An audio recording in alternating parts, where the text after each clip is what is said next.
So I've got a gig coming up in a few days, actually 2 days from now, but I'm gonna prep today because tomorrow I'm gonna be busy all day and I won't be able to actually have time to prep. I'll be too tired. It's a pretty early call time, so I want to be ready and just kind of have it set up so I can get up and just leave. So the usual, I have my Zoom F8N.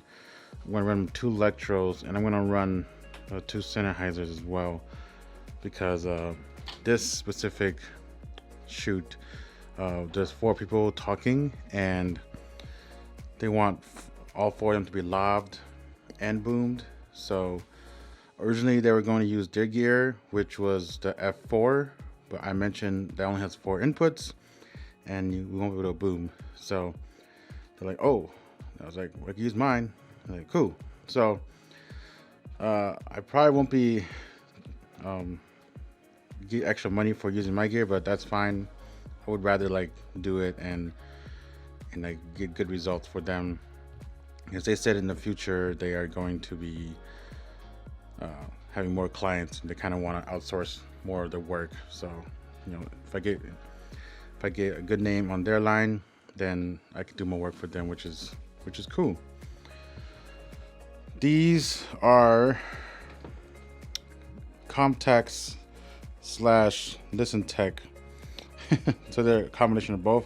I just bought these from a guy on the Facebook production sound mixer group page, selling where they sell stuff there, and it's a pretty good deal. So this specific Comtek unit is probably in the $200 range, a little bit more, to 50 or so, maybe almost 300. So I basically bought this and these came along with it. And he drilled a hole in the side here to put a, let's see if I can open this, to put whatever, okay, to put a battery eliminator in there. So this is from Electrosonics, and you're able to like hook this in where the 9-volt would be and connect the barrel port in it. And I guess that's how he was powering it. The thing about that was he wasn't able to close this door here, and he was using like Velcro sticky to kind of connect it. So I took it off. I was like, I don't have a barrel connector to power this right now. All my barrel connectors are used to power like whatever I put in here, my bag, my receiver units. So I would just regularly use my 9 volts for now and just set aside, because the sound quality from these isn't good at all. It actually is pretty poor, and it might be these specifically, I don't know. I'm going to go to the university and test this Comteks with the actual other Comteks they have and see if it works well on their behalf. And maybe in the future I'll get actual Comteks for for listening. I assume he used it for IFBs because this is the only headset that came with it. Not headset at all, it's just an ear insert, to hear what people say. But that is that. I probably won't bring this on set. We'll see. But I just kind of want to mention it. But more exciting news, I bought 2 new microphones. So these are right coat microphones. Let's put up here. That's better. This is the HC22, I believe, and this is the HC15, I believe. These legitimately look like cigar boxes. So these were on sale, and I really wanted new microphones. I own the NT5 and the NTG3, which they sound great, but the NTG3, it's a little boomy. Like there's a lot of bass presence, right? And I kind of don't like that. I want more neutral sounding, and I can't afford Sheps or Sankins. And Ryco was the next option that I have. The brand is trusted. They make the shock mounts and wind protectors for microphones for a long time, and this is their first microphones they made. And I was like, and every review I watched, it's very flat response, and that's kind of what I wanted. And they were on sale. when I was looking at it, the sale ended like in like a day, and I was like, I had to make a decision to get it now or not. So I was like, I'm gonna get it. Both of them were on sale, $300 off, which is amazing. So I'm glad about that, and I'm glad I got some new mics. And they just made their stereo pair cardioid ones, which I plan to get. Those are actually what I looked at first, so I could do like field sound recording, stereo recording in the field. And then I just kind of looked at these and I was like, oh, they're on sale. So I got those. So once I get the money, I'll get the cardioid ones, and those will also live in my case here, which I'm going to redo my case, because obviously I have new mics now, but you know, there are things I don't use in it that I would like to use more, and I'll probably set those aside somewhere else instead, have the more important stuff in the top layer, and make it cool. The case hasn't really changed, except that I sold my AVX units to a buddy of mine, so those are gone because I barely use it. Those are still, you know, they work well. They still work well, but that's about it. I still want to change the lid covers, because I bought the Jason cases for my other case over here, right there, and those are pretty cool cases, lids. So yeah, I should have bought it. I was like thinking about it for the past week or two, if I should actually just buy it now and have it for the gigs. But I was like, I want to save some little bit of money, you know. I can't just keep using money, because right now this still works for me. I barely use what's in the case anyway, so it's okay. But yeah, I'm gonna prepare my bag, prepare all my stuff. My boom pole here, strangely enough, is kind of wearing out, and it kind of bums me out a little bit, because I like this boom pole. It's wearing out down here, so if I can zoom in and show you what I'm talking about.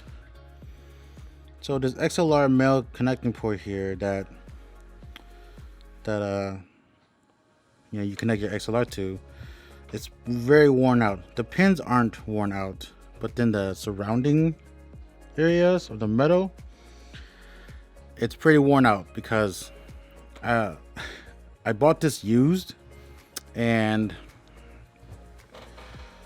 it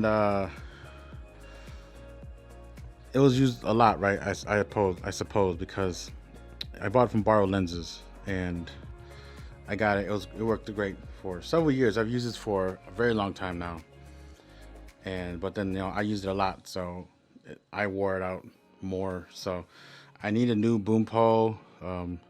It still works. It's just that you have to hold your XLR cable as you boom, just to ensure that it doesn't rattle on you. So if you're doing like shots where they don't move around a lot, then you'll be all right.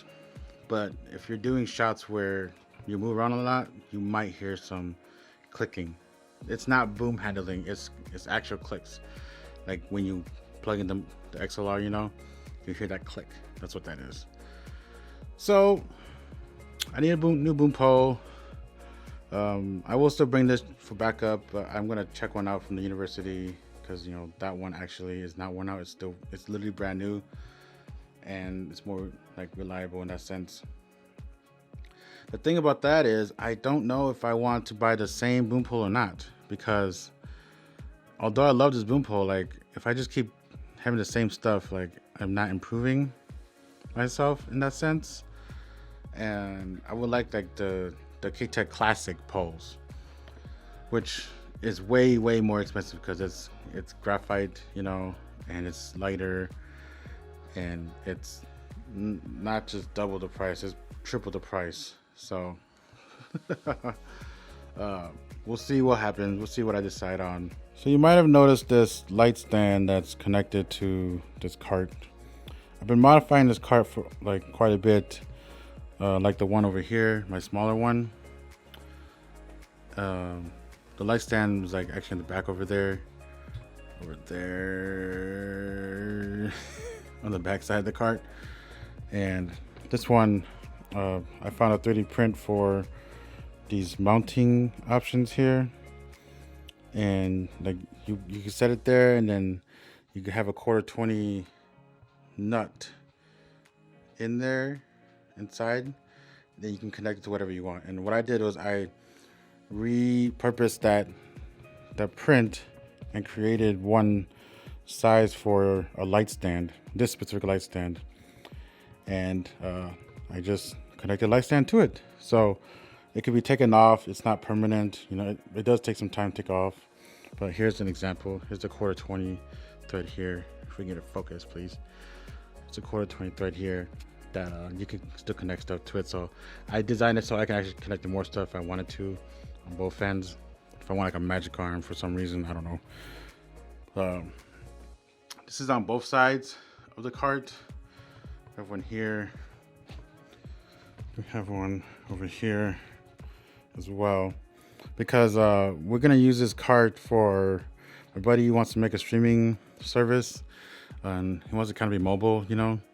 So we kind of want to make this cart so like we can utilize it as best we can. And we put a laptop on here so it doesn't take up the surface space here, and then we can have like a monitor here so we can actually like monitor what we're looking at and have a switcher here and stuff like that. So I'm 3D printing some more stuff here. It's PETG. These are little hooks that you can connect to the cart itself. These hooks, they are actually designed to like hook onto like these or on this end. So the guy who designed it for that. What I'm gonna do is I'm probably just gonna like drill a hole onto like right here and just hook it here, and we can use that for whatever we want. Maybe right here, headphones or cables or whatever. Because the way I lay this down in my car is I fold this in half and it lays on this side. So if it's right here, it's gonna break it, you know, it's gonna be bad. So that's my idea so far. Once it comes out, we'll see how it looks like. So a little more about this little piece here. I did contact Comteks twice to see if they actually sold it, because I could actually solder it myself. I took it apart and like I was actually able to like look at the soldering points, and I can solder it myself, but they have not gotten back to me at all. So I don't know what's going on. I wish they would at least tell me like, sorry, we don't sell it, or something like that. You know, I just want to repair it. That'd be the cheapest and best option in my opinion for me, rather than buying a completely new boom pole. Even if it's the same one, like it's about $300 for a new boom pole of the same type, and I just would like a new one. I mean, come on, Comteks, let's get to it. Today is Super Bowl Sunday, and I'm just kind of waiting for the game to start so I can actually like go shopping. I'm not gonna watch the game, but I use this time to like go do some shopping, so there's less people there. So, but also this has nothing to do with audio, but this poor lens, it fell out of my bag the other day. I don't know how I didn't see it, but I just saw my bag on the ground, and this is on the ground laying there, and I used it that day to take pictures. But after I took a picture, I shook it. I can't really hear well because my mic's pointing at me, but let me change my mic around and I'll kind of show you how it sounds like. Okay, mic is pointing at this now. I'll try to point away from my 3D printer, but this is how it sounds like.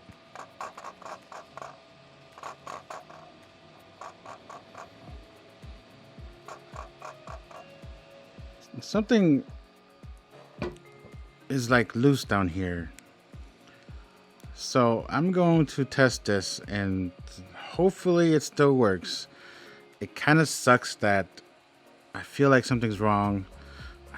I just have a feeling it might be the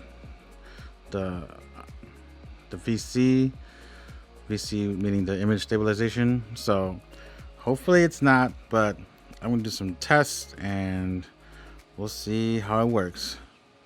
Okay, here we are. I have the 7200 on, and I'm currently autofocus, full focus section mode. VC is on, VC1 on. So VC1 is on the lines of kind of movement. Let's zoom into 200. So I think it's kind of struggling. So let's switch to VC2. VC2 is meant for panning. Let me zoom out.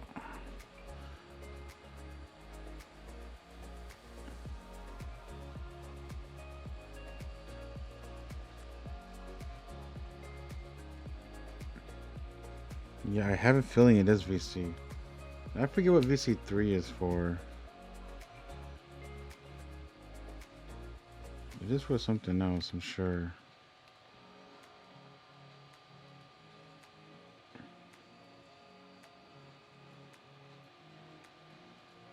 The autofocus is working. So let's turn VC off. And let's see the difference. So there's VC off at 200 millimeters. You can see all the movement there. Let's turn VC on.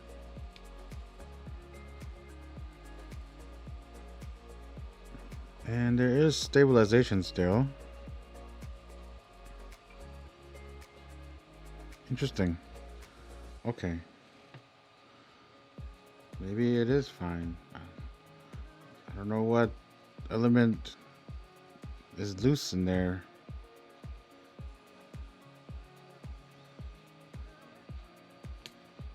So manual focus. Manual focus working fine here. Back closet to that, to the closet, back. So autofocus. Closet, the case, closet, the case. Everything seems to be working fine. So I am still scared something might happen in the future. We'll see. As long as the lens still works, the communication still works, then it's okay with me. I don't use this lens that much, but yeah. But our print is almost done now. It says we have an hour left, so in an hour we'll see how it turns out. As you can see here, I'm printing two, if you can see it. Yeah, I'm printing two there, and it's actually thinner than I thought. It's probably like just a few millimeters thick, maybe 5 at the most. No, definitely not 5, lower than 5 millimeters, but it's thinner than I thought it was. So we'll see how strong it is when it comes out. As I wait, I guess I'll kind of show you some of the stuff I have here. The lights I own Godox lights. The first one I owned was the SO60, which is in that bag there, that sling bag. That bag, I bought it for as a sound bag because I needed like next day, you know. I just needed something to put the recorder in and battery and stuff. And it worked well for a whole feature film, really. But I did like upgrade in the middle of the film to like something, an actual bag. And then it's just been kind of being used for this SL60 here. But I also have the SL100 bicolor ones and the SL200 bi. I have two of the 100s and only one of the 200s. And these are great lights. I would like it if the SL200s, if they actually like is able to connect to the Godox app. That's the only real thing that I don't like about it. Otherwise, this light is like pretty powerful and it's much quieter than the 100 ones. Over here, we have some items that I'm trying to sell. So I'm trying to sell my Tascam DR10Ls. I'm trying to sell my small rig for follow focus here. Over here, this is my DZO, not DZO. This is PD Movie. It's a follow focus. I'm trying to sell that because I really don't have much use for it anymore, because I'm kind of steering away from making my own narratives now. And here I'm trying to sell my Field World F5 monitor. So if you guys are looking to buy one of these, it's for sale. I am rigging out this case here as my camera case. So I have my Canon C70 here. It's first debut on this channel for real. I've used it on like one video or two already, but I don't really use it for YouTube videos just because I just use this one I'm using right now, which is EOS R, which that's supposed to go right here. And then my Canon 80D is supposed to go there. And this is my Field World 6-inch monitor that I put on top of here. Then we have batteries for the C70, and then the charger up in the top right corner there. And then we have my EF to RF lens adapters there, and this is my top handle. And I think I have the shotgun mount down there. Then I have a lid, which I'm still like deciding what to put in there because I need to make sure I have batteries for these cameras as well. In this case, it's for my weddings. The idea is like I just bring everything into one or a few items as best as I can and just use it. But I've been finding myself that I build my C70 beforehand just because I want to save time. Like I don't want to build it on set or at the wedding. But now that I'm kind of implementing time code with the UltraSync blues and stuff, and the UltraSync 1 is in there also, and I have my Zoom F2. I needed a little time to set that up, so I just thought that I might as well maybe like half set this up, and because I have to like set up all the time code stuff anyways, so I have to get to weddings like an hour earlier or maybe earlier than that. So that's what this case is.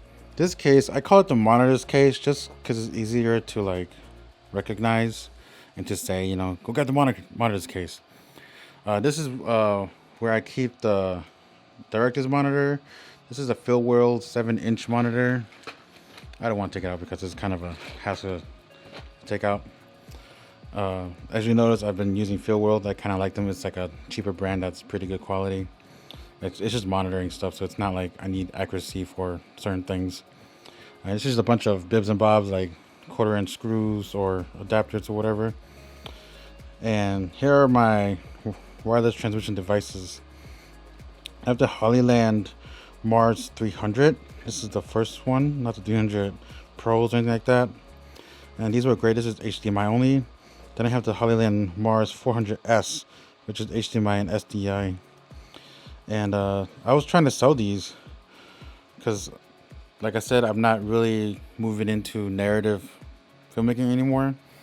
But then my buddy and I, like I said earlier, we were trying to create a streaming service. So I think I'm just going to keep them still. We might need like more than one unit. If not, it's for backup. Down here, I have the Xsun Cinei 2. Please come in focus. Okay. But I bought this after I bought these and before I bought this.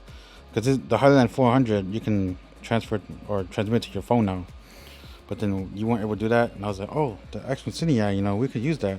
I could use it, you know. Like when I'm doing sound, I could just access it on my phone. And it'd be simple. Then I have a matte box here, small rig, mini matte box. Mini, I think it's not called a mini, but it's like a really small one. Here are the step-up rings for it with a focus gear. Right here used to be the F5, which is, like I said, I'm trying to sell. And this corner here used to be the follow focus, which, like I said, I'm trying to sell. And the lid, there's so much stuff in the lid. Like, it's actually a little bit heavier, I think, than what's down here. So if I take out my director's monitor out, it gets top heavy pretty quick. And I want to change that up. Like, I have tools and stuff in here, like screwdrivers and multi-tool and stuff. I want to change it up, and there's like mounting stuff there.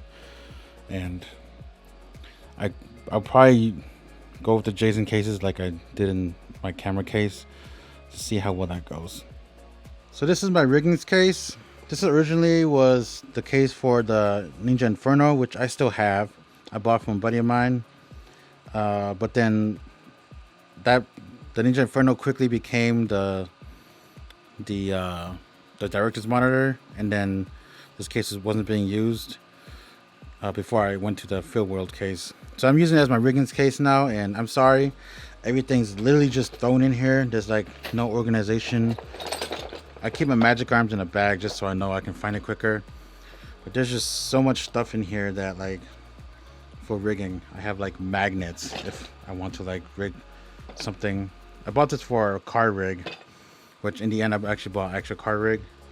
But then the magnets wasn't super reliable. That's why I bought an extra car rig. But this top handles, they're like, there's a bunch of rods, 50mm rods and stuff in here. So I'm not gonna shame myself by showing you guys more of this stuff, but that's what that is. So here is the car rig I bought. I mentioned earlier. This is from Camtree. It's like maybe just under $200, and it's actually pretty good. The suction here is pretty good, and if you're looking for a car rig that's pretty low price, I would recommend this. But honestly, when I use the ball head, the way you mount the ball head on, like you kind of mount it like this in here, or I forget, let me see, I think you put like this in here, and then you connect it to the ball head, and then you put a screw in here to kind of like tighten it, which, like, it kind of sucks because this is a round surface, so it still spins, and like to finesse it to the exact same spot you want is like such a pain. So I actually like, and these are like the little legs they use that you attach it to. I don't actually use that. I actually just use my magic arms, connect magic arms to this, and to the point where we need to use it for, like this here. This is not a ball head, but it's very similar to like what you see on a ball head. So you have different mounting points here, quarter 20, I think it's all quarter 20, and then you have more of a solid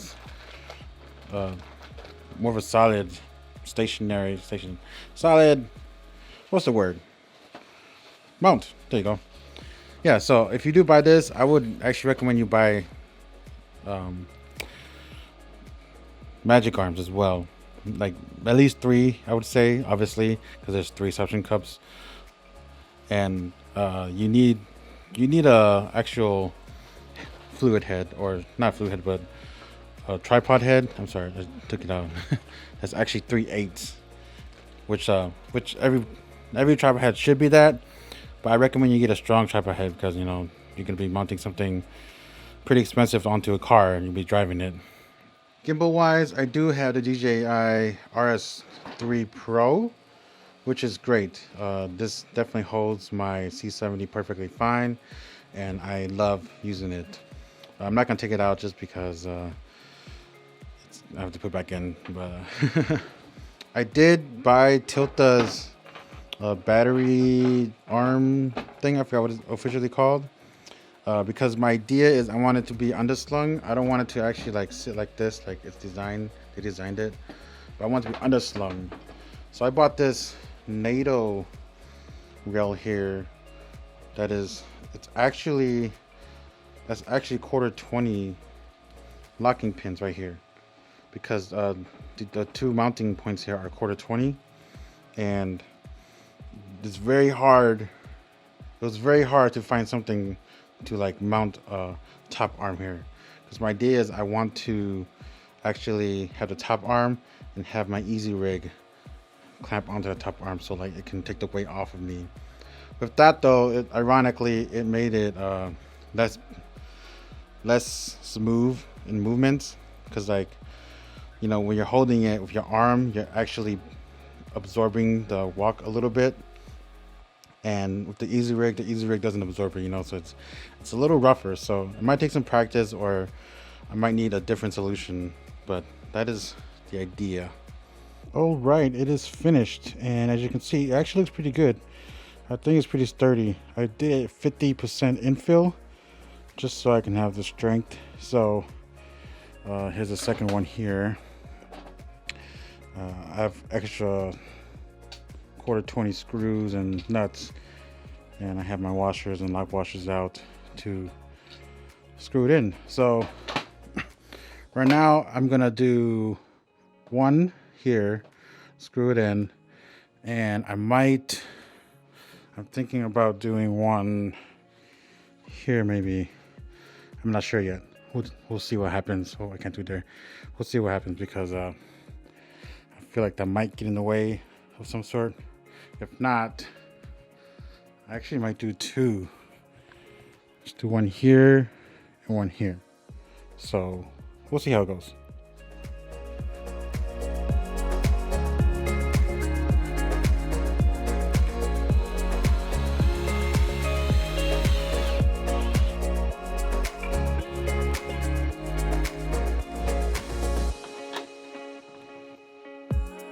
Alright, I have it installed. As you can see over here, this can hold my XLR cables,